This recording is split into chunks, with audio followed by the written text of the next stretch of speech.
What's up, LinkedIn? So I wanted to talk about indirect costs when it comes into, selling, more strategic type deals.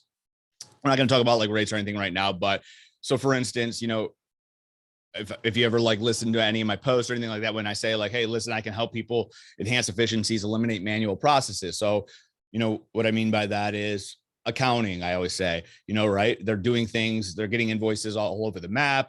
They're having to manually allocate invoicing. I can literally eliminate that for them and send them a consolidated invoice, as well as like specific key cost drivers that are like they're looking to, that are driving value inside their company now, or shipping. They're jumping on multiple platforms, maybe even emailing a bunch of different to get quotes, shipments, manual ordering process. I can eliminate that, provide them with one platform, which is great, right? But there's not really any more meat to the bone, right? You could say it's like you're not tying a dollar amount to the time that's wasted, right? So that's my boy Brent Teets, super smart dude. Socially awkward. I had to say it. I love you, dude. No, but seriously, I met him, probably my 5th year in my career. And, he was like, man, you're already getting to that point. Why not just take it a little step further and tie a dollar amount to the time that is being wasted? You're already saying you could solve it.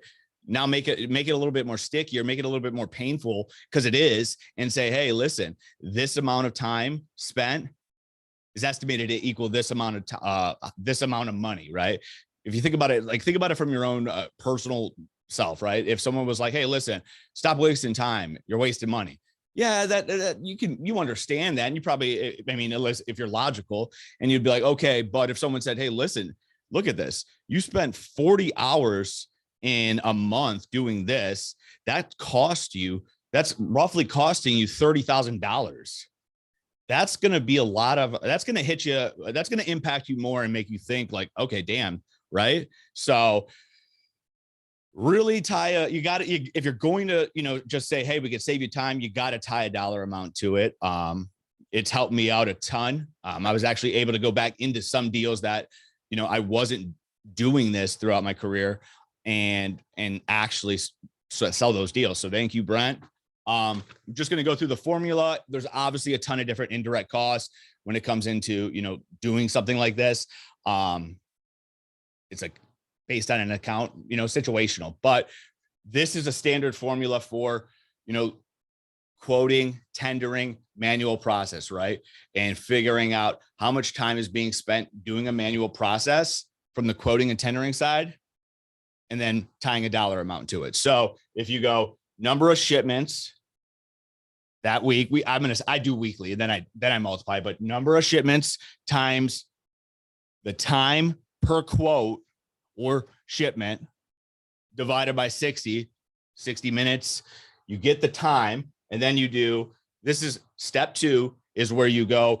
And again, everything's an estimate, right? This isn't like hard numbers, but again, people get where you're going, and they can realize you're walking them down a path where it's like, yes, you are wasting money some way, somehow, and we're tying a dollar amount to it, right? So then the part 2 is you say, okay, well, what's the hourly rate that,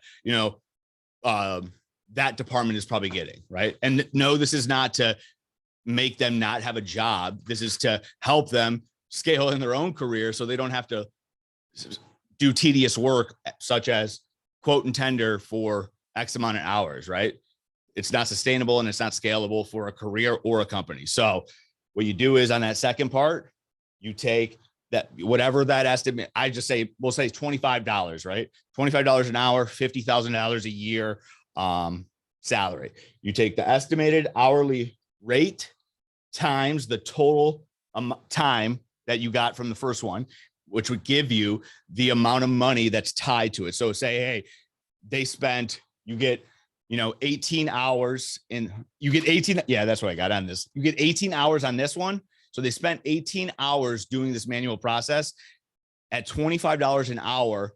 They roughly spent almost $500 in a salary due to manual processes. So you kind of get where I'm going with that. So again, we tied a time to it. So we show them, hey, we walk them down the path of, hey, this is how much time you're spending doing this roughly. This is how much money that's associated or tied to that time being spent. So you got to practice it. There's a lot of different, and like I said, there's a lot of different indirect costs. But again, I always said it. I believe it to the day I die when it comes into anything, right? If you're just a rate, you're going to lose. You'll never, the business will never stick, right? You have to be more than that, right? What happens when, I always said is like, I don't want to have to worry. I want someone, when someone calls my customer and does have a lower rate or can give them a little bit of a lower rate across the board, lower their costs, they're not going to leave because I've been a resource and I was able to provide them with multiple things outside of just a rate. That's where the value comes. Solving challenges, continuing to solve challenges and selling outcomes, as well as providing a competitive, price matters, but it's not the only thing. That's what builds sustainability. We want to talk about sustainability. That's what builds sustainability. That's what builds scalability. And that's what keeps you having deals for the long haul. So indirect costs associate wasted time with money, and you're good to go. Have a good weekend.